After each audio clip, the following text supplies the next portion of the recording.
Hi guys, my name's Seb Tudor, I'm the man on the Silver Mountain, welcome back. I've already tried recording this video once today, but it broke, so let's try this again, shall we? Now today I want to talk about the victim mentality, and it's one that there are so many examples for in the current world, especially online, things that go viral in various ways, people that stand up and present from the victim mentality out into the world in various ways and then gain followings because of the people that see all the benefits that those people are getting.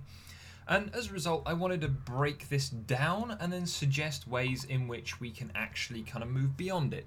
Now, first off, where does the victim mentality come from? Well, ultimately, the place that it comes from is these people, they tend to be kind of angry. But as I've said before in other videos, which I'll leave a couple of videos related to this down in the description. With the anger, it can be an energy. It can be that fire that allows you to survive on the mountainside and walk your way up. It can do such amazing things for you. But as with fire generally, it can be a thing that if you stick your hand into it, you get burned. And this is what these people are afraid of. They tend to have this problem with their own anger, and they tend to be very afraid of it. They tend to be quite averse from it, and as a result, they will deny its existence within themselves. They will project it onto other people, and they will kind of anticipate that kind of anger and aggression from others because that's where they've put their own. And so as a result, they become very highly sensitive to anger and upset. And they tend to have this very black and white worldview between them being good or weak or whatever else and the other person being the aggressor, because that's purely where they have taken their aggression, their upset, and put it. And so the example that stands out to me in regards to this is the stuff that happened around Zana Joshi, I think that's her name, with the guy who made the humongous dad joke, whereby in a normal reaction, if she was actually being attacked, people go into fight or flight, and then as a result, they just purely react. And so with that situation, if she had genuinely been attacked, she probably would have broken down. There probably would have been much more to it. It wouldn't have been her questioning him numerous times. It would have been very much a case of fight or flight, and she either would have reacted straight away or she would have moved herself away from that situation. What she actually did, though, was start thinking, because she asked questions and then she reacted after gaining the information that she wanted, that she felt justified her. And as a result, with these things, with the black and white worldview, and with the fact that they are highly sensitive to any kind of anger or upset from other people, they will tend to distort and alter people's facial expressions in their own perception, and even the words that people use, so that they can have this perception and feel justified at the assumption of the malicious intentions of the other person. And this can develop an awful lot of stress and anger and further upset within themselves, but obviously the reactions of other people around them are going to be quite pronounced as well. And so, moving on from this though, we've got these various things that are pulling this together, but what kind of things are they that are causing the anger?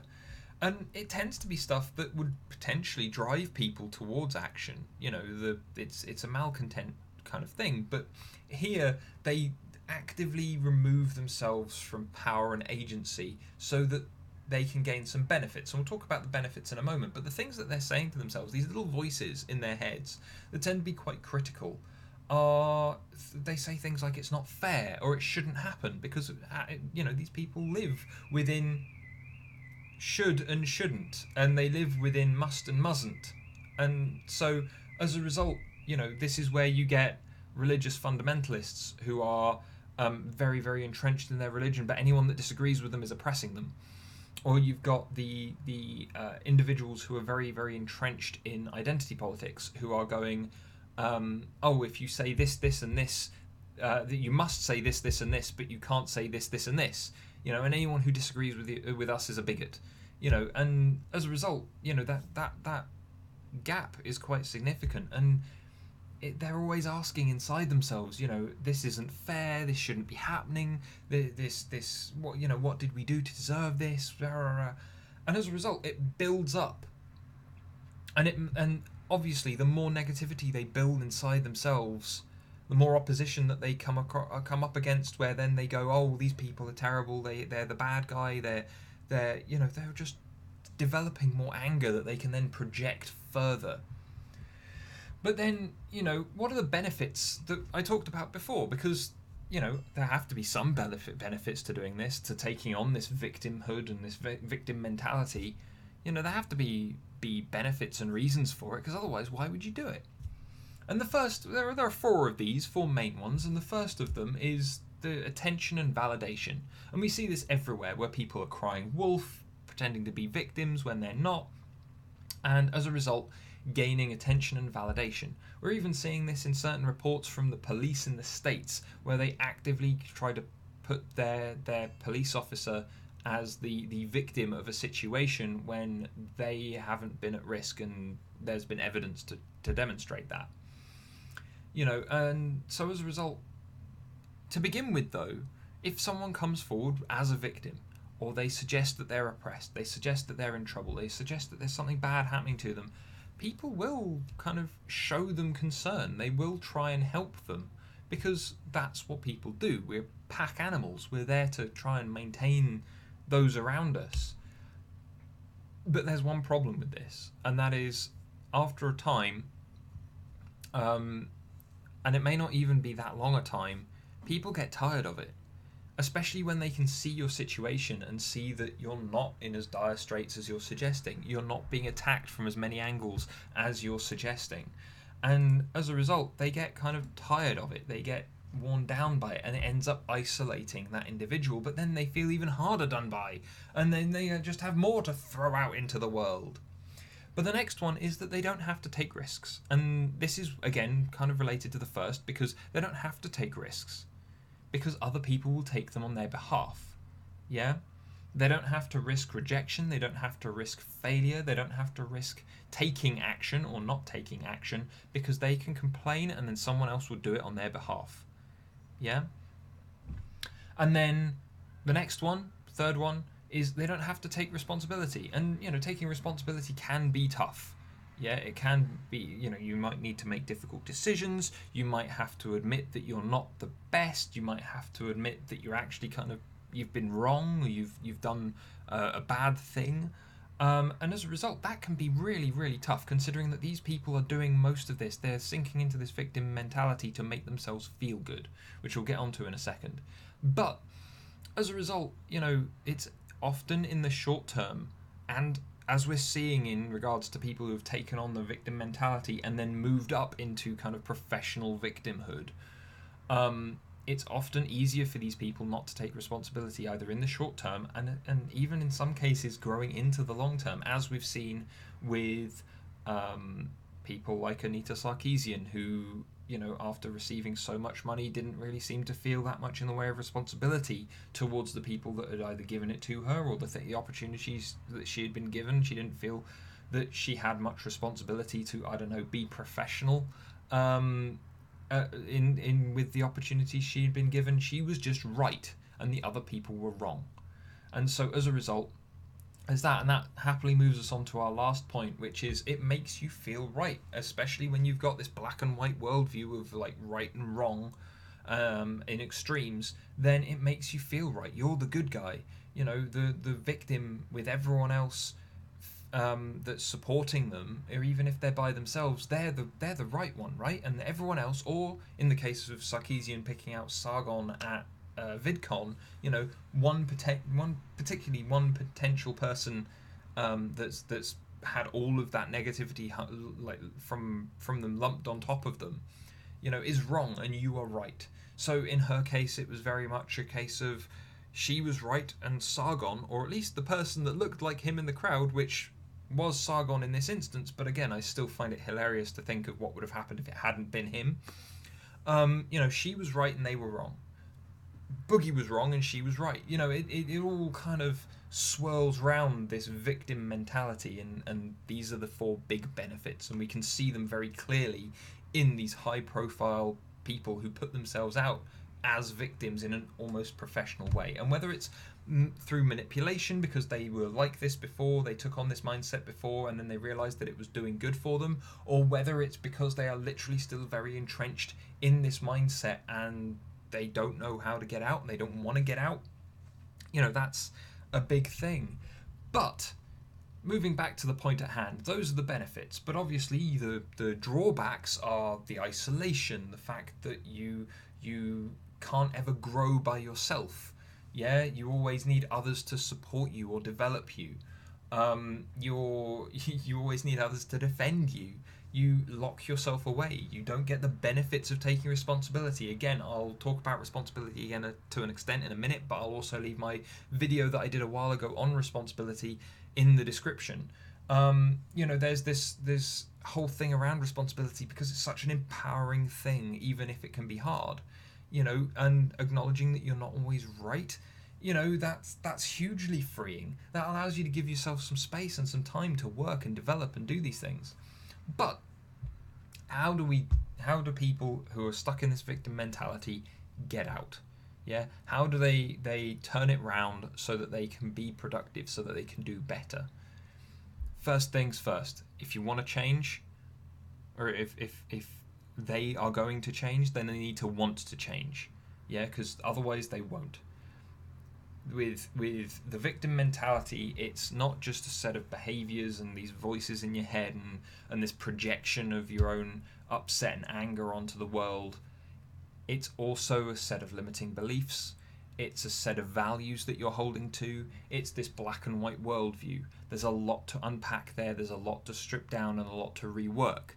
In which case, if that's what you're going for, if you want free of that so that you can be as powerful as the people around you supposedly are by your reckoning, you need to be willing to change. Yeah? And you need to want to change. And you need to realize that it's not always going to be easy on the way up. But then the next thing is you need to be okay with losing those 4 supposed advantages. You need to be okay with not always being right, with not always gaining attention and validation from people. You have to be okay with starting to take risks, not even big risks, but just little ones, just to get yourself going, just to take those risks, be bold, get the advantages that you want, and the most important one, again, I feel, is taking responsibility for yourself. Because if you aren't okay with taking responsibility for yourself, then you may as well be stuck at square one there. That's the important one that you need to be okay with.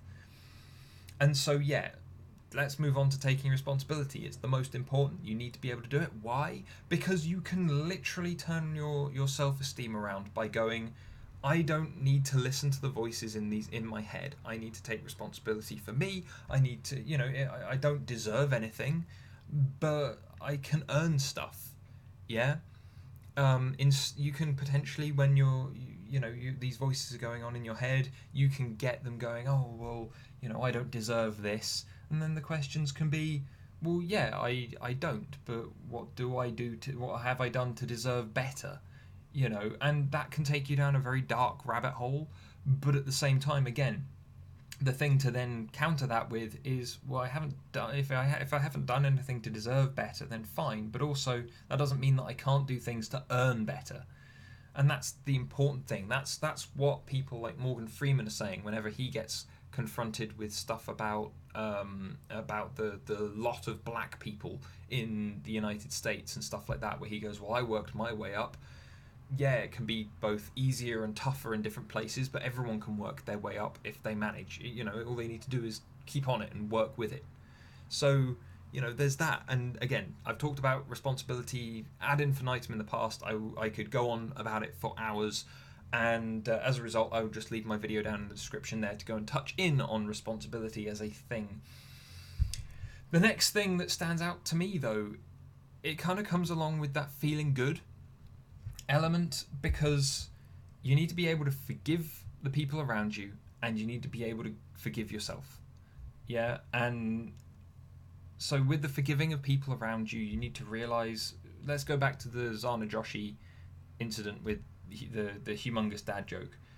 If she had had that interaction where she asked his name, he said humongous, dad joke, people laughing everywhere, all was fine.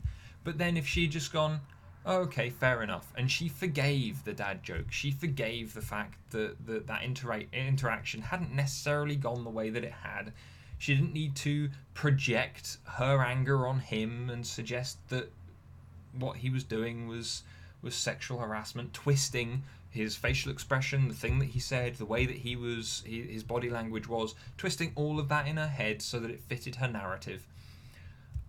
Be that deliberately or unintentionally, either way, because I don't want to just attribute malice to stupidity or ignorance here. And so, if she had forgiven him, though, then she could have gone on and done something more productive with her time, with that energy. Yeah? Life is too short, and we have so little energy in the day-to-day these days, considering how busy life is. To spend it just going out after people over perceived threats that you have you have projected onto them. And so as a result, you need to learn to forgive other people. You need to learn to go, okay, well, fair enough, it doesn't matter. Yeah? But then also you need to learn to forgive yourself. And this is the more important of the two, I feel.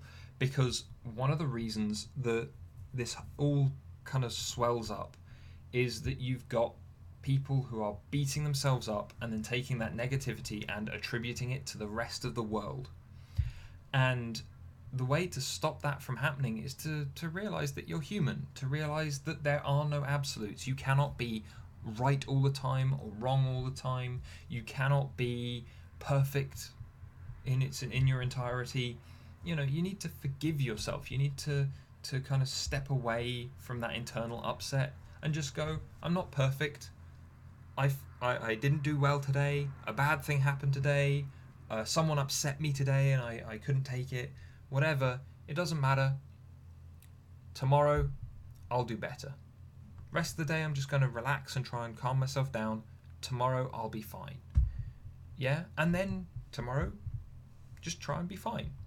It's not a big thing to do. It doesn't necessarily take an awful lot of exertion or effort to do this, but it can be really difficult to get yourself out of the mentality where you're always polar opposites to the thing that you've projected your upsets on, or where there is nothing but these absolutes in the universe, and so it can take a little bit of work, a little bit of effort in your head just to talk yourself through it, kind of, it was a bad day, it was fine, I'm just going to do better tomorrow, everything's okay, I can forgive myself, I'm only human, everyone has a bad day, it's all going to be cool. Yeah? And then in that also you should probably be going, well, as a part of forgiving yourself, where you're looking at it and going, well, I didn't have a good day, or I lost this thing, or I was upset because of this. They're all losing things, losing control, losing resources, losing the well-being that you felt at the beginning of the day or whatever. But also turn it around and see what you're kind of grateful for, see what you do have. Yeah, spin it around and work with it that way, because then, there's all this talk about privilege that has come out of the victim mentality of these rather loud people. It all stems from their perceived upsets that they've then projected, and so what we can do is maybe turn that round and go, well, yeah, okay, but what do you have? And if you have that, why can't you just be thankful for that and then pick yourself up tomorrow and try and get the rest of what you want? And there's one last thing which I think is very powerful, which I just want to add in on here that I've not got in my notes. And that is that with this kind of mentality, maybe try helping other people. Yeah, because being the victim, being in that victim mentality, you're always seeking help from others. You're always seeking attention, validation, support from others in a lot of ways. And yet, if I'm doing a coaching session and I turn to a person and they're in a rut, yeah, they can't work out where they need to go next, what options they have, or anything like that. They can't think of more. They can't think their way around it. then a lot of the time I'll either restate their situation to them and say, that's your friend who has this situation, what would your advice be to them? Or I'll turn it around and go, okay, well, what would your friends tell you to do? What is it that your friends would suggest? Yeah? And then they will come out with all manner of really interesting ideas that just because they have abstracted their positive mindset from themselves and got it to relay back to them. If you've been living with this victim mentality, then you've already been able to abstract yourself from your upset, from your anger, from that thing that you're fearing, and project it onto the world, and then get the feedback from it to continually reinforce that loop into you being more and more of a victim. With this, though, you take the positive part of you, abstract it onto the world, project it out there, and then gain the feedback to then get that lift. And so you can do that, but also sometimes that can be difficult, especially if you're not used to the positive. And so help someone else. Gain the practice to help yourself by helping someone else. And I'm not saying force your help on them, but if someone's in need and they look like they're having a tough time, offer. Offer a shoulder to cry on, some advice, some whatever, just interact with them, so that then from that positive interaction, that growth, maybe you get the spin round on it and you can use what you've just learned and reapply it to you. But anyway, guys, let me know what you guys think about this. Obviously there are a lot of high profile individuals who seem to be kind of throwing this victim mentality out and around, and it's done them kind of all manner of good, seemingly, in terms of money, or in terms of kind of fame or whatever else, notoriety maybe. But what are your thoughts? Have you ever found yourself in this situation? How did you manage to get out of it? Are you still there? Do you disagree with me as a result? Let me know down in the comments. Let's start a discussion going. Otherwise, thank you very much for watching, guys, and I'll see you in the video tomorrow. Take care. Thank you very much for watching, guys. If you found this interesting, then please drop us a like, share this video, and subscribe for more, and I'll see you in the video tomorrow. Take care.